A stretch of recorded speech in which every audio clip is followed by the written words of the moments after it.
We have a little antique lawnmower here. This one here is a little rough shape. You can see that the blades do move some on it, but the wheels are pretty well rusted shut. It's solid. It's called a Noble Lady. You can see the print right there.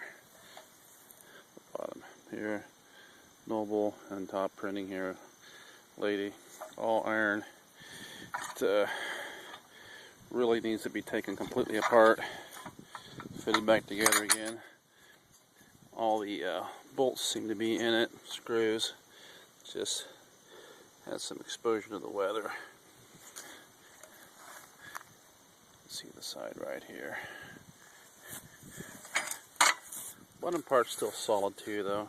Actually, let's see that. Handle, of course, is gone. All the metal's there.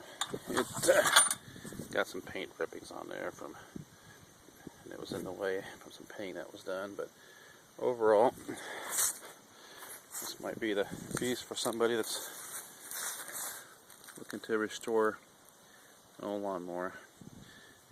Deal of the day, right here.